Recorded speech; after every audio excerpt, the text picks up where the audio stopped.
Romo dan teman-teman terkasih dalam Kristus, selamat malam. Pada malam ini kita akan mengadakan pertemuan Minggu Advent keempat.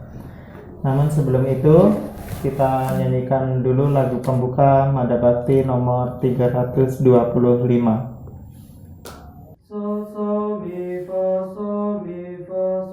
Mari.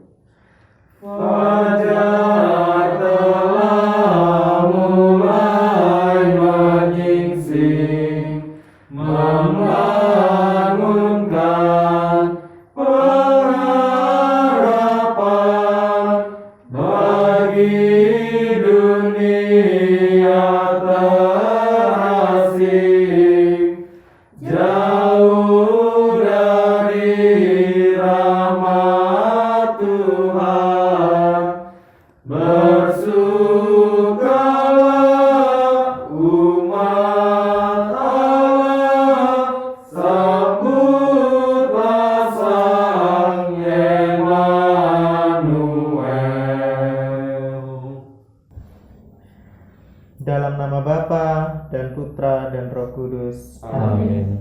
Semoga rahmat dan damai Tuhan kita selalu beserta saudara-saudari sekalian. Sekarang dan selama-lamanya. Romo dan teman-teman yang terkasih dalam Kristus, kita sudah memasuki Minggu Advent yang keempat. Kita akan mendalami tema komunitas manusia di masa pandemi COVID-19. Sumber bahan kita adalah ensiklik Bapa Suci yang mutakhir yang terbaru, sebagai bukti bahwa gereja selalu relevan atau up to date dalam melihat persoalan-persoalan hidup di dunia. Dan kita juga akan bersandar pada firman Tuhan yang akan kita dengarkan hari ini. Maka marilah kita siapkan diri agar dapat masuk dalam permenungan dengan sepenuh hati. Marilah berdoa. Allah Bapa yang Maha Kuasa, puji dan syukur kami haturkan kepadamu atas penyertaan dan pendampinganmu dalam masa-masa sulit kehidupan kami. Dan kini kami kembali berkumpul dengan semakin mendekatnya Hari Raya Natal untuk semakin menyadari betapa pengharapan kami akan keselamatan hanya dalam Kristus Putramu. Namun ia mengajak kami senantiasa melihat tanda-tanda zaman melalui pengajaran gerejamu, agar kami tidak tersesat. Demi Kristus Tuhan dan Juru Selamat kami, yang hidup dan berkuasa dalam persekutuan dengan Roh Kudus, Allah sepanjang segala masa. Amin. Romo dan teman-teman yang terkasih, kita akan mendengarkan pembacaan artikel untuk sebagai bahan kita sharing pada malam hari ini. Bahaya hilangnya nilai komunitas manusia. Dunia telah bergulat dengan pandemi COVID-19 ini untuk waktu yang begitu lama. Masih sampai sekarang dan belum ada tanda-tanda akan berakhir. Boleh jadi masih akan lama. Mengapa demikian dan bagaimana menghadapi selanjutnya? Tentu saja dunia sudah dipaksa dan dipanggil untuk berani menghadapinya, ibarat sedang berperang. Upaya menemukan vaksin dan penjelasan ilmiah menyeluruh dan memadai tentang apa yang memicu bencana membuktikan hal itu. Itulah upaya dari sisi medis dan kesehatan. Kita sebagai gereja juga mesti dan dipaksa terlibat dari sisi yang lain, melalui dua dokumen yang terbaru, yakni ensiklik Fratelli Tutti dan Humana Communitas di masa pandemi, dari Akademi Kepausan untuk Kehidupan. Ensiklik Fratelli Tutti, atau dalam bahasa Indonesia semua bersaudara, adalah sebuah seruan yang sangat dalam dan relevan terkait masa-masa kelam dan sulit kemanusiaan saat ini.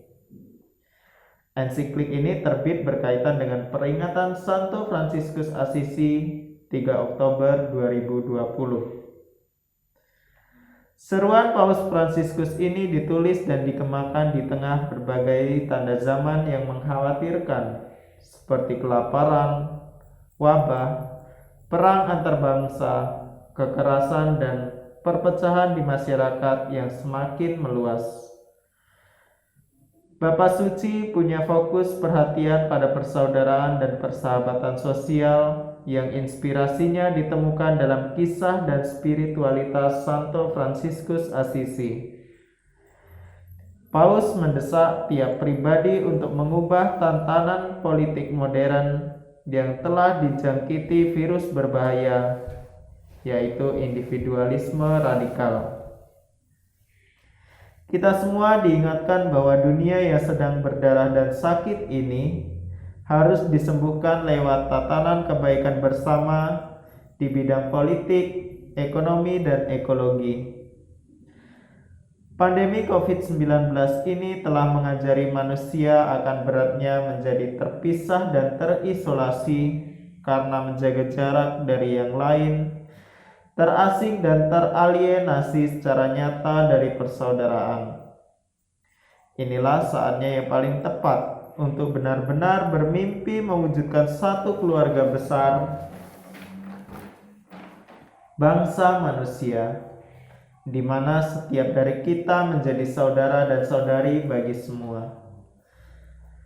Mungkin terkesan sebagai utopia, mengingat betapa sulitnya dan justru makin maraknya tren kelompok radikalis dan primordialis. Dokumen komunitas manusia di masa pandemi mengajak kita merenungkan realitas keras dan kejam atas hidup. Realitas bahwa hidup yang diambil adalah hidup yang pernah diberikan oleh Tuhan, dan realitas betapa rapuhnya sebetulnya hidup manusia. Inilah pengalaman keterbatasan manusia yang mencapai puncak otentisitasnya pada peristiwa kematian. Tantangan untuk kita, apakah kita juga dipanggil pada kesadaran lebih mendalam lagi mengenai hidup ini? Ancaman terbesar dari semua itu adalah lenyapnya makna komunitas manusia yang bersatu dan bersaudara secara sejati, yang dilandasi oleh nilai-nilai hakiki kemanusiaan. Akankah benar-benar terjadi? Jikalau demikian, bagaimana di waktu jeda atau antara ini kita bisa mencegah jatuh ke dalam inersia kepuasan atau sikap tidak aktif karena puas diri, atau lebih buruk lagi, kepada tindakan diam-diam untuk menyerah karena kehabisan akal? Apakah ada langkah mundur bijaksana, bukan dalam arti tidak berbuat apa-apa, namun sebuah pemikiran yang mungkin bisa membawa lompatan kemajuan yang lebih jauh lagi? Minimal sebuah perubahan cara berpikir untuk bisa punya rasa terima kasih atas kehidupan yang diberikan, sehingga menjadi jalan menuju kelahiran kembali kehidupan. Inilah saatnya untuk secara berkualitas merumuskan visi kelahiran baru kehidupan dan semangat pertobatan baru yang menyelamatkan dunia, terutama komunitas persaudaraan antar manusia. Semoga demikian. Baik Romo dan teman-teman, setelah kita mendengarkan artikel tadi, kita akan sharing bersama. Ada dua pertanyaan di sini yang akan kita sharingkan bersama. Pertanyaan yang pertama, bagaimana kira-kira kaum milenial memaknai perubahan gaya hidup yang semakin jauh dari persaudaraan kemanusiaan ini? Dari pertanyaan pertama ini, yang mau bersharing, saya persilahkan. Saya mau coba jawab ya Mas. Ya Mas Rio, silahkan untuk berbagi sharingnya di pertanyaan nomor 1 ini. Ya, saya mau nyoba jawab ya Mas. Mengenai perubahan gaya hidup yang menganjurkan kita untuk mengurangi berkumpul. Memang itu membuat kedekatan kepada teman-teman itu menjadi sedikit renggang. Tapi dengan adanya media sosial dan teknologi yang canggih di era sekarang ini, membuat kita ya bisa dibilang nggak jauh-jauh banget, karena sering chatting, berbagi pesan, atau sekedar main bersama teman-teman mungkin. Ya, jadi itu saja menurut saya, Mas. Ya, terima kasih Mas Rio untuk sharing pengalamannya di pertanyaan nomor 1 ini. Mungkin ada yang lain yang ingin menambahkan, saya persilahkan. Sedikit menambahkan, Pak. Ya, silakan Bu Rolika untuk berbagi sharingnya di pertanyaan nomor 1 ini. Sedikit menambahkan, Pak. Kalau kita lihat dari pertanyaannya, itu erat hubungannya dengan COVID ini kan. Kalau untuk COVID ini, benar kata Rio tadi, kalau kita lihat bagaimana persaudaraan zaman sekarang, pada saat sekarang COVID, sangat miris. Kenapa saya katakan miris? Karena contohnya lah, pada saat kita pulang misa kita tidak bisa berkumpul. Kita langsung pulang ke rumah masing-masing. Nah, tapi benar juga yang kata Rio tadi, teknologi sangat kita butuhkan. Disinilah kita mulai bagaimana membiasakan diri dengan teknologi, mengembangkan diri kita untuk mengenal IT itu. Jadi walaupun kita tidak bertatap muka, tidak berkumpul, kita tetap bisa berkomunikasi dengan mereka melalui teknologi tersebut. Ya, terima kasih Bu Rolika untuk sharing pengalamannya di pertanyaan nomor 1 ini. Romo dan teman-teman sekalian, kita lanjutkan ke pertanyaan nomor 2. Apakah kemajuan kecanggihan teknologi sebetulnya adalah kehendak Tuhan sendiri sebagai tanda-tanda zaman bagi manusia? Bagi yang ingin sharing pengalamannya di pertanyaan nomor 2 ini, saya persilahkan. Saya Pak mencoba menjawab pertanyaan yang kedua. Ya, silakan Bu Tati untuk berbagi sharing pengalamannya di pertanyaan nomor 2 ini. Saya Pak mencoba menjawab pertanyaan yang kedua. Di sini pertanyaannya adalah kemajuan teknologi apakah itu kehendak Tuhan? Kalau menurut saya itu adalah kehendak Tuhan. Karena apa? Manusia itu kan diciptakan segambar dengan Allah. Artinya bahwa kita diberi kemampuan untuk memiliki akal budi untuk menciptakan. Salah satunya di sini adalah konteksnya misalnya teknologi, karena kita membahas tentang teknologi. Dengan teknologi yang bisa saja kita ciptakan ini, Tuhan itu berkehendak agar kita mau memanfaatkan teknologi yang ada. Seperti contohnya saat ini dengan situasi seperti ini, paling tidak kita pasti akan memanfaatkan teknologi yang ada. Jadi menurut saya ya kita gunakan teknologi itu dengan baik. Begitu dari saya. Ya, terima kasih Bu Tati untuk sharing pengalamannya di pertanyaan nomor 2 ini. Mungkin masih ada yang lain yang ingin menambahkan, saya persilahkan. Saya mencoba menambahkan sedikit jawaban dari Bu Tati. Benar kata Bu Tati tadi, dengan adanya teknologi tersebut, kita diminta untuk lebih kreatif dalam penggunaannya.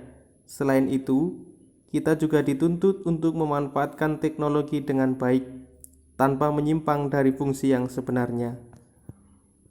Cukup dari saya, terima kasih. Ya, terima kasih Mas David untuk sharing pengalamannya. Mungkin Romo bisa menambahkan sebagai penegasan sharing kita pada malam hari ini. Saya persilahkan. Baiklah saudara-saudari, terkait dengan tema kita pada hari ini memang sungguh sangat menarik bahwa kita diajak untuk melihat situasi kita saat ini, di mana kita mau tidak mau berhadapan dengan situasi yang bisa dikatakan sulit dan dilematis, bahwa kita dipaksa secara khusus dalam tanda kutip kita dipaksa untuk saling menjauhkan diri atau kita saling mengasingkan diri. Maka dari itu ini akan menjadi suatu budaya yang baru yang bisa saja akan sangat sulit untuk memperbarui hidup kita dalam komunitas kita sebagai saudara. Maka dari itu menarik bahwa pesan yang disampaikan oleh Paus Fransiskus terkait ensiklik Fratelli Tutti, di mana kita diajak untuk menggali kembali makna persaudaraan itu di masa pandemi ini. Bahwa Paus mengajak kita untuk tidak melunturkan semangat persaudaraan itu meskipun kita harus mentaati segala protokol kesehatan yang memaksa kita ataupun demi kesehatan kita untuk saling menjaga jarak dan lain sebagainya itu. Maka dari itu teknologi sangat membantu kita. pengembangan teknologi sungguh sangat menolong kita untuk dapat menjalin persaudaraan itu. Maka sebagai kaum milenial, kita sebagai kaum muda hendaknya juga sungguh-sungguh tertarik dengan teknologi itu sendiri, tetapi juga harus menggunakannya secara positif, bukan dengan segala sesuatu yang bisa merugikan diri sendiri, misalnya main game dan lain sebagainya itu, tetapi kita demi menjalin persaudaraan, menjalin keakraban melalui sarana telekomunikasi, sarana media yang ada, sarana internet dan lain sebagainya itu. Maka yang menjadi pesan dari Bapak Paus ialah bahwa kita tetap menjalin persaudaraan meskipun di tengah situasi yang sulit, pandemi COVID-19 yang memaksa kita untuk mengisolasi diri, mengasingkan diri. Itu saja. Baik, terima kasih Romo atas penegasan pada sharing kita pada materi malam hari ini. Semoga menambah wawasan bagi kami semua dalam memahami materi pada pendalaman iman Minggu Advent yang keempat ini. Baik Romo dan teman-teman sekalian, marilah kita akhiri pertemuan kita pada malam hari ini dengan doa penutup. Marilah berdoa. Allah Bapa yang Maha Kasih, kami bersyukur atas waktu dan kesempatan boleh berkumpul bersama merenungkan sabda-Mu yang penuh hikmat. Semoga di masa penantian kedatangan Putra-Mu Yesus Kristus, kami semua selalu melihat sinar cahaya abadi sebagai tuntunan hidup kami dalam berziarah untuk mengusahakan kehidupan yang lebih baik, sambil terus berdoa dengan penuh ketekunan untuk memuji dan memuliakan nama-Mu. Demi Yesus Kristus, Tuhan dan Juru Selamat kami, yang hidup dan berkuasa dalam persatuan dengan Roh Kudus, Allah sepanjang segala masa. Amin. Baik Romo dan teman-teman, pertemuan pendalaman iman Minggu Advent keempat kita telah selesai. Syukur kepada Allah. Marilah kita mohon berkat dari Romo kita. Tuhan sertamu Dan sertamu juga. saudara-saudari dan semua orang yang kita cintai dan kita doakan senantiasa dilindungi, dibimbing, diberkati oleh Allah yang Maha Kuasa, Bapa dan Putra dan Roh Kudus. Amin.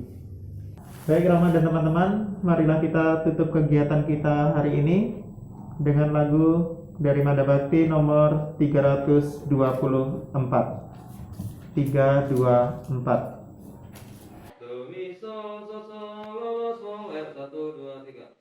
Datanglah Tuhan, datanglah. Datanglah Tuhan, datanglah. Datanglah Tuhan, datanglah. Oh Tuhan, datanglah. Ku